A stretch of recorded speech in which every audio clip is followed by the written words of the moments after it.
मित्रांनो, लहानपणी केस कापायचं म्हणलं की आपल्याला पहिली भीती वाटायची ते म्हणजे वस्ताऱ्याची. आपण कितीही घरच्यांना नाही म्हणलो तरी पण मार खाण्याच्या भीतीने आपण केस कापायला तयार व्हायचंच. त्यात जर का न्हाव्याचा मूड चांगला नसला तर कात्रीमध्ये केस तरी अडकायचे किंवा मानेवरचे केस कापताना वस्तारा हमखास लागायचंच. त्यावेळेला आपण साधारणपणे 100 ते 20 रुपयांना केस कापत होतो आणि आजच्या घडीला हाच रेट 100 ते 150 रुपये आहे. पण काही सलूनमध्ये साडी दाढी जरी करायचं म्हणलं तरी 2 ते 3 हजार रुपये मोजावे लागतात. आता साहजिकच तुम्ही म्हणाल की AC सलून लक्झरी सर्व्हिस असल्यावरती एवढी किंमत मोजावीच लागणार. पण ह्या गोष्टी सोडून अजून एक कारण आहे की ज्यामुळे प्रोफेशनल सलूनमध्ये केस किंवा दाढी कापण्याचे दर हे 20 ते 30 पट जास्त महाग असतात. आणि ते कारण आहे ते म्हणजे या हेअर ड्रेसर्स लोकांच्याकडून वापरले जाणारे टूल्स.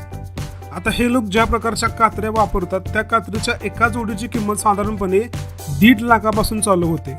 म्हणजेच एक कात्री जवळजवळ 75,000 रुपयांना पडते. आणि या व्हिडिओमध्ये आपण या कात्र्या एवढ्या महाग का असतात तेच बघणार आहोत. पण सुरू करण्याआधी जर काय चॅनलवर तुम्ही नवीन असाल तर सबस्क्राईब करून बेल आयकॉन नक्की दाबा, म्हणजे असे इंटरेस्टिंग व्हिडिओ तुम्हाला नेहमी दिसतील.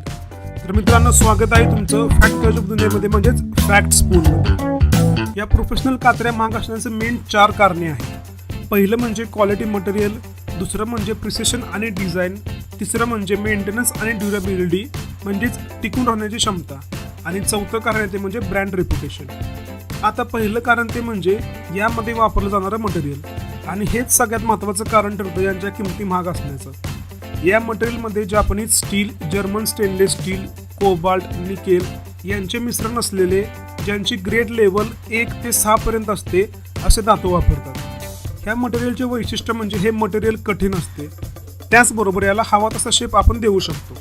नॉर्मल स्टील हे कठीण असते पण त्याला हवा तसा शेप लवकर देता येत नाही, आणि अशा प्रकारचे मटेरियल तयार करण्याची कॉस्ट ही जास्त असते.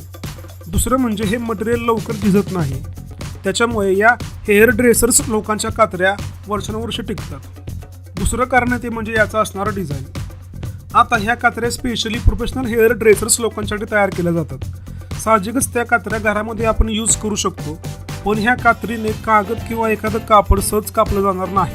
पण जर का एका विशिष्ट अँगलमध्ये केस कापले तर ते केस अगदी अलगदपणे कट होतात, म्हणजे कस्टमरला सुद्धा केस कापताना एकदम चांगलं कम्फर्टेबल फील होतं. आणि सगळ्यात महत्त्वाचं म्हणजे जो माणूस केस कापत आहे त्याचा हात कात्री वापरून दुखत नाही, आणि हे सगळ्यात मोठं कारण आहे या कात्रीच्या डिझाईन पाठीमागची.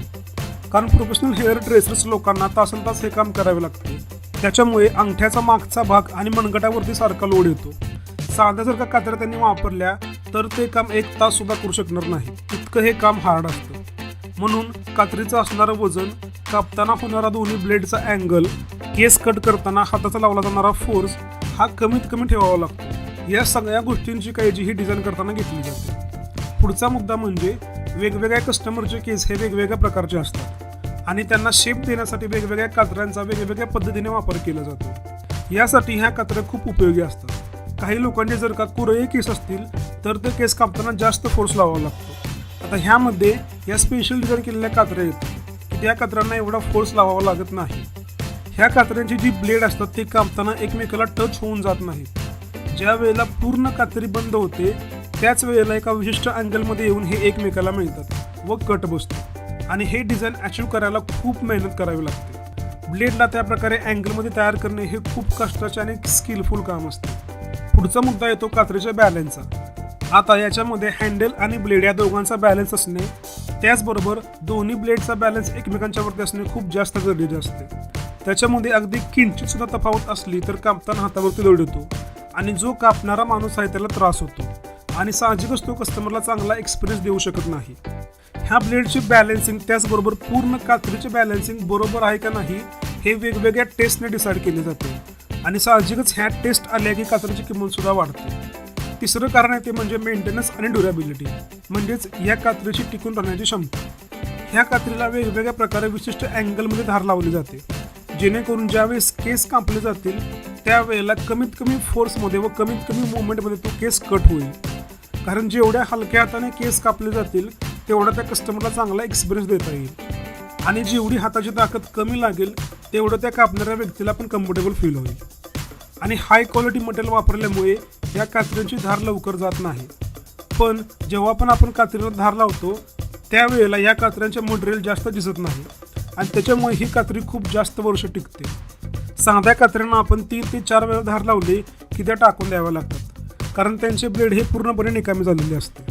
प्रोफेशनल हेअर ड्रेसेस लोकांच्या मध्ये सगळ्यात महत्त्वाचं असतं ते म्हणजे स्लाइड कटिंग आणि स्लाइस कटिंग. म्हणजेच एका लेवलमध्ये केस कापणं आणि केसांचे फक्त शेंडे कापणं किंवा एखाद्या विशिष्ट अँगलमध्ये केस कापणं, जेणेकरून हवी तशी हेअरस्टाईल करता येऊ शकते. आणि हे अचीव करण्यासाठी कात्रीला कॅनव्हास प्रकारचा एज असणे गरजेचे असते आणि कात्रीच्या ब्लेडमध्ये कॅनव्हास एज तयार करणे हे खूप जास्त डिफिकल्ट काम असते. याला सुद्धा वेगवेगळ्या प्रकारच्या मशिनरी आणि स्किल्ड वर्कर लागतात आणि याच्यामुळे सुद्धा याची किंमत खूप जास्त वाढते. चौथं कारण ते म्हणजे ब्रँड रेप्युटेशन. आता प्रोफेशनल हेअर ड्रेसर्स लोकांना प्रोफेशनल टूल्स लागतात, याचं कारण म्हणजे त्यांच्या कस्टमरला येणारा अनुभव, आणि हा अनुभव खूप स्पेशल असावा लागतो कारण यांच्यावरती त्यांचं रेप्युटेशन ठरतं. लोक आपल्या चांगल्या अनुभवाबद्दल थोडेसे बोलतील, पण जर का त्यांना वाईट अनुभव आला तर ते 10 पट जास्त बोलतात. त्याच्यामुळे प्रोफेशनल हेअर ड्रेसर्स लोकांना आपले टूल्स हे अगदी हाय क्वालिटी, चांगल्या दर्जाचे व खूप विचार करून डिझाईन केलेले असे निवडावे लागतात. कॅनव्हास एज असल्यामुळे ज्या वेळेला केस कट होतो त्यावेळेला केसाचा उर्वरित भाग हा त्या कात्रीमध्ये किंवा त्या कात्रीच्या ब्लेडमध्ये अडकत नाही, तो अलगदपणे स्लाइस होऊन जातो आणि कात्रीतून खाली सटकतो. आणि हे काम अगदी हलक्या हाताने केल्यामुळे कस्टमरला चांगला एक्सपिरियन्स होतो. त्याच्यामुळे आपलं ब्रँड रेप्युटेशन राहावं म्हणून हे लोक पाहिजे तेवढी किंमत मोजायला तयार असतात. ह्या सगळ्या कारणांच्यामुळे एकंदरच या कात्रीची किंमत खूप जास्त वाढते. तुम्हाला याविषयी काय वाटतं मला कमेंट बॉक्समध्ये नक्की सांगा. हा व्हिडिओ तुम्हाला आवडला असेल तर लाईक करा, शेअर करा आणि चॅनलला सबस्क्राईब करायला विसरू नका. भेटूया पुढच्या इंटरेस्टिंग व्हिडिओमध्ये.